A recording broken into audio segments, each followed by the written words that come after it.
चलिए इस सूत्र को समझते हैं कि 8वीं में इन सभी सूत्रों का यूज हम कैसे करेंगे और हम लोग कैसे इसको आसानी से याद कर सकते हैं। जी सर। एकदम आसानी से देखना ना, आपको बस बताएं केवल एक लाइन याद करना है। जी सर। ठीक, बस एक लाइन। साइन थीटा 0 अंश का मान कितना होता है? साइन 0 अंश का मान 0। साइन 30 अंश का मान कितना होता है? 1/2। साइन 45 अंश का मान 1/2। मतलब ये देखने का तरीका बता रहे हैं। अगर हम तुमसे पूछे tan 45 का मान तो बताओ tan 45 ये है क्या? tan 45 का मान कितना है? tan 90 का मान कितना है? अनंत ना, ठीक है, इनफाइनाइट। यहाँ देखेंगे 45 कहेंगे तो इसके सामने चले जाएंगे, 45 के सामने, तो इससे हमको पता चल जाएगा सब। इतना सारा सूत्र है, देखो कैसे याद होता है। सबसे पहले एक लाइन आप याद कर लीजिए। अभी हम ये भी बता देंगे आपको कि ये एक लाइन बना कैसे है ना, पहले इसको सुनिए, ध्यान समझिए।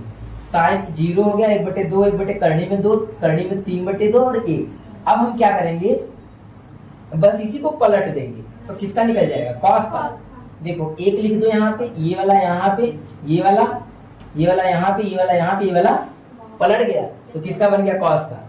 अब देखिए आगे बढ़िए, tan का बनाने के लिए कुछ नहीं करना है आपको, इन दोनों का भाग दे देना है। किन दोनों का? बताओ। 0 में जब 1 से भाग देंगे क्या आएगा? 0 आएगा। इससे जब इसमें भाग देंगे 2 से 2 कट जाएगा, 1/3 बचेगा, क्या करेंगे? फिर इससे इसमें भाग देंगे पूरा कट के क्या आ जाएगा? 1। ठीक है, इससे इसमें भाग देंगे 2 से 2 कट जाएगा, क्या बचा? अब 1 लिखते नहीं है, ठीक है, तो ये तीसरा बन गया। मतलब पहला दूसरा पलट देंगे तो आ जाएगा, तीसरा भाग दे देंगे। अच्छा, फिर इसको चौथा क्या करेंगे? फिर पलट देंगे, फिर पलट दीजिए, देख लीजिए 1 का 1, ये वाला यहाँ पे, ये वाला हो गया। फिर सुनिए, इसके बाद अब हम क्या करेंगे? सेक का निकालेंगे। सेक का निकालने के लिए आपको क्या करना पड़ेगा? ये जो कास वाला मान नहीं है, कास वाला, इसी को उल्टा कर दो बस, कॉस वाला मान। सेक का क्या करेंगे? कॉस वाला उल्टा कर दो। जब इसको उल्टा करेंगे तो 1/1 आएगा क्या? इसको उल्टा करो, ये ऊपर चला जाएगा, ये कहाँ आ जाएगा? देखो, इसको उल्टा करो, 2 ऊपर चला जाएगा, 1 नीचे, देखो 1 लिखते नहीं है। अच्छा, ये वाला उल्टा करो, 2 ऊपर चला जाएगा, 1 नीचे, केवल 2 लिखा आएगा, 1 लिखते नहीं है नीचे, इस तरह से। अच्छा, इसको उल्टा करिए तो जरा, 0 को जब उल्टा करेंगे मतलब इसका तो 1/0 आएगा। 0 से भाग देते हैं तो बता चुके हैं हम, क्या आता है? अनंत आता है। जब भी किसी भी चीज में 0 से भाग देते हैं तो ये पलटने पे आ गया। फिर इसको पलट दीजिए, ये यहाँ पे आ जाएगा, ये यहाँ पे, ये यहाँ पे, ये यहाँ पे, और ये। सर इससे भी सवाल बनता है क्या? इससे सवाल बनेगा नहीं, ऐसे सूत्र बस रहेगा। आपको क्या कहेगा ना, ऐसे आएगा पेपर में, लिखेगा tan 60 अंश प्लस कॉस 30 अंश बराबर क्या होगा? ऐसा बनेगा। तो 60 अंश का मान tan 60 अंश का मान कितना है? कर्णी में 3 है, लिख देंगे कर्णी में 3, फिर प्लस कॉस 30 अंश। कॉस 30 अंश का मान कितना है? कर्णी में 3/2। बस इसी को जोड़ लेंगे, तीरे गुणा करके, ऐसे ही क्वेश्चन बनता है। आपसे ये थोड़ी नहीं पूछेगा कि इसका सूत्र बनाइए, ऐसा कुछ नहीं होगा। ये तो बस हम बताएं ताकि आपको जितना याद हो सके आप उसको याद करिए। अब चलिए, इस सूत्र को याद करना है। आप लोग ये मत सोचिए बहुत बड़ा है, जब 10, 15, 20 सवाल लगाओगे ना तो अपने आप याद हो जाएगा, अपने आप। चलिए आगे देखिए, एक सूत्र और है, उसको भी लिख लीजिए, प्रतिलोम वाला सूत्र। ये कैसा सूत्र होता है? साइन थीटा, इसका प्रतिलोम होता है 1/कॉसेक थीटा। इसको बोलते हैं प्रतिलोम का सूत्र, ठीक है, प्रतिलोम वाला सूत्र। कॉस थीटा बराबर 1/सेक थीटा,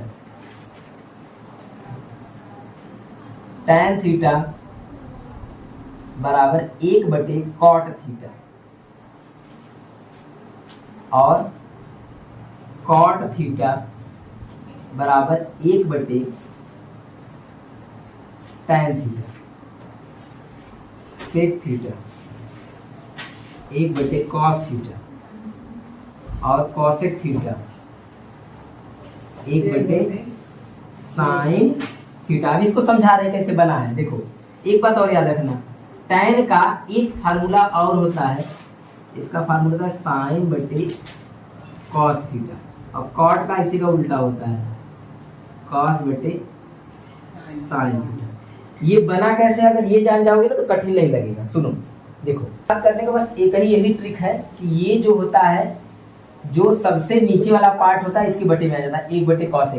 कॉस जो होगा वो जो दूसरा नंबर पे आता है ना उसके बटे में हो जाएगा।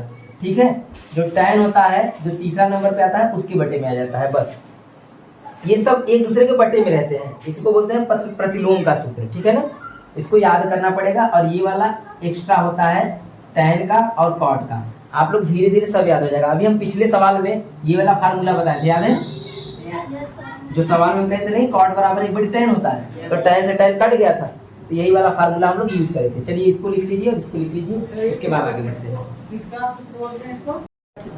चलिए 8B का क्वेश्चन नंबर पहला देखिए, जैसे पहला है वैसे ही दूसरा है, उससे भी सरल तीसरा है और उससे भी सरल चौथा है। पहले में 4 है ना, तो देखिए कैसे होगा, ध्यान समझिएगा। आपको करना क्या होगा इसमें, बस आपको मान रखना है, आपको वैल्यू याद होना चाहिए, मान याद होना चाहिए, सूत्र, ठीक है। 2 ऐसे ही लिख लेंगे, tan 30 अंश ना, यहाँ पे गुणा का चिन्ह लगाओ क्योंकि सटा हुआ है तो दोनों के बीच में क्या रहेगा, गुणा का चिन्ह रहेगा। 30 अंश का मान कितना होता है, 1/करड़ी में 3 होता है। इसको आप लोग क्या करेंगे, याद कर लीजिएगा ना, अभी अभी लिखवाए हैं, याद कर लीजिएगा। अच्छा 1 प्लस tan 30 अंश ना, मतलब 1/करड़ी में 3, इसका क्या कर देंगे, बताइए पहले, इतना बात समझ में आया? केवल हम क्या किए, tan 30 अंश का यहाँ भी मान रखे हैं, tan 30 अंश का नीचे भी मान रखे हैं। tan 30 अंश का मान आपको याद होना चाहिए। चलिए आगे बढ़ते हैं। इसके बाद क्या होगा सर, वहाँ में 30 अंश है ना, तभी तो 30 अंश का मान 1/करड़ी में 3 रखा गया। 2 का गुणा ऊपर करेंगे कितना आ जाएगा, 2/करड़ी में 3 आ जाएगा, ठीक। अच्छा नीचे का जरा देखिए, 1 प्लस 1 का स्क्वायर करेंगे कितना आएगा, 2 स्क्वायर से करनी हट जाएगा, केवल 3 बचेगा। आगे बढ़िए, 2/करड़ी में 3, इसका करो तो 3 एकम 3, 3 और 1 4, ये हो जाएगा 4/3। बताइए इतना बात समझ में आया? अब क्या करेंगे, सबसे नीचे का गुणा सबसे ऊपर और जो बीच में बचता है उसका 3 का जब 2 में गुणा करो, 2 गुणे नहीं रुक जाएगा, 2 गुणे 3 पहले लिख लो पहले, करड़ी में 3 इंटू 4, ये देखो कट रहा है क्या, 2 से काट दो इसको। चलिए क्या क्या बचा जरा बताइए, 3/2 यही बचेगा, 2/3 में। अब हमको एक बात बताइए, हम एक बात आप लोगों से बताए थे, जब भी कभी नीचे करड़ी बचे, नीचे ना, तो नीचे करड़ी कभी रखा नहीं जाता, उसको क्या कर देते हैं, परिमेयीकरण कर देते हैं, परिमेयीकरण। इसका क्या मतलब होता है, जब भी कभी नीचे करणी रहे तो हमेशा उसी करणी से ऊपर नीचे क्या कर देंगे, गुणा। नीचे करणी नहीं बचना चाहिए, बस इस बात को आपको याद रखना है। जब इसका गुणा कर दोगे तो क्या आ जाएगा बताओ, हाँ हमेशा 3 करणी 3 आएगा क्या, इसका करोगे तो 2 गुणे क्या बन जाएगा, क्योंकि 3 का 3 गुणा होगा, 3 निकल जाएगा करणी से बाहर। अब बताइए क्या बनेगा, 3 करणी में 3 बट्टे, अच्छा 3 से 3 यहीं पे काट दे क्या, तो ये 3 तो बचेगा ही नहीं, क्या बचा बस, ये आपका आंसर हो गया। अब लेकिन एक बात ध्यान दीजिए, सुनिए, आंसर में ये नहीं दिया है, आंसर में ना किसी रूप में दिया है, किस रूप में दिया है, वो साइन कॉस में बना दिया है। तो बताइए या तो ये किसका किसका मान हो सकता है, जरा बताओ तो, ये 2-3 चीजों का, 2 चीजों का मान हो सकता है। एक तो ये साइन 60 अंश का मान है, आप लोग देख लीजिएगा, या तो साइन 60 अंश का मान होगा या तो कॉस 30 अंश का मान होगा। इसका किसका मान होगा, 60 अंश का या 30 अंश का। तो ऑप्शन में क्या दिया है, 60 अंश वाला, तो 60 अंश पे क्लिक कर देंगे, ठीक है, लिख लीजिए।